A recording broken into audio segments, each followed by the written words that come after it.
Viewers, welcome back to our YouTube channel. എല്ലാവർക്കും സുഖമല്ലേ?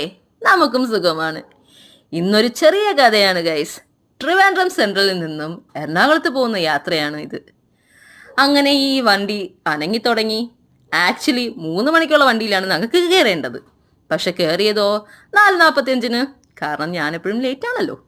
അങ്ങനെ യാത്ര തുടങ്ങി ഗൈസ്. നല്ല വ്യൂസ് ഉണ്ടായിരുന്നു. വെറുതെ വിടുവോ? ഇല്ല.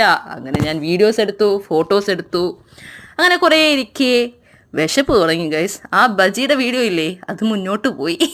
അത് കഴിഞ്ഞ് ഞാൻ എന്ത് ചെയ്തു, അങ്ങനെ ഇരിക്കേ യാത്രകൾ തുടങ്ങി ഗൈസ്. അപ്പോഴത്തേക്കാണ് എൻ്റെ 2 കുട്ടികൾക്ക് അതിൻ്റെ മണ്ടയിൽ കയറി ഇരിക്കണമെന്നുള്ള ആഗ്രഹം. എങ്കിലും അത് സാധിച്ചു കൊടുക്കാമെന്ന് ഞാനും വിചാരിച്ചു. 2 പൊക്കിയെടുത്ത് മുകളിലിരുത്തി.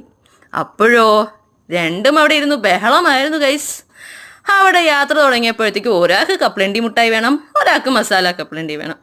അപ്പോഴോ ഞാൻ പറഞ്ഞു ശരി, എന്നാൽ താഴെ ഇറങ്ങാൻ ഒക്കില്ല എന്നും പറഞ്ഞ് അവർക്ക് വാങ്ങിച്ചു കൊടുത്തു. അത് കഴിഞ്ഞ് ഞാൻ കുറച്ചു നേരം കാലൊക്കെ നീട്ടി വെച്ചു ഗൈസ്. എങ്ങനെയാ ഇരിക്കാതിരിക്കും? അത്രയ്ക്ക് യാത്രയുണ്ട് ഗൈസ്. എൻ്റെ പാരൻസിനെ സമ്മതിച്ചേ പറ്റൂ. അപ്പോൾ അങ്ങനെ യാത്ര തുടങ്ങിയപ്പോഴാണ് എൻ്റെ മൂത്ത ആളും ഇളയാളും പറഞ്ഞത് ഇനി മതി, എന്നെ താഴെ ഇറക്കോ എന്ന് ചോദിച്ചു തുടങ്ങി. അവസാനം താഴെ ഇറക്കി ഗൈസ്. യാത്രകൾ ഇതേപോലെ തുടങ്ങി. അപ്പം നമുക്ക് എത്ര മണിക്ക് എത്തണ്ടേ? 9:30 എത്തണം. അങ്ങനെ ഞങ്ങൾ എത്തി ഗൈസ്.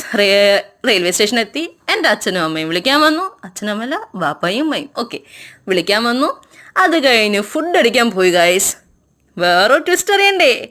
ഇത് സമൃദ്ധി കൊച്ചിയാണ് കേട്ടോ. സമൃദ്ധി അറ്റ് കൊച്ചി എന്ന് പറഞ്ഞിട്ട് ഇവിടെ സെൽഫ് സർവീസാണ്, പ്ലസ് പാത്രവും കഴുകിക്കണം. എന്നാൽ ലക്ലി ഞാൻ ചെന്നോണ്ടാണോന്ന് അറിയില്ല, അവിടെ എനിക്ക് പാത്രം കഴുകേണ്ടി വന്നില്ല. അവിടെ വെക്കാമെന്ന് പറഞ്ഞു. അങ്ങനെ എൻ്റെ പാരൻസ് ഷോക്കായി. അതെന്താ തസ്ലി, നീ വന്നപ്പോൾ പാത്രം കഴിപ്പിക്കുന്നില്ല എന്നായി. പക്ഷേ നമ്മൾ ഫുഡൊക്കെ അടിച്ചു ഗൈസ്. അടിപൊളി ഫുഡായിരുന്നു കേട്ടോ. അപ്പോൾ ഇത്രയേ ഉള്ളൂ. Thank you for watching. Bye bye, take care.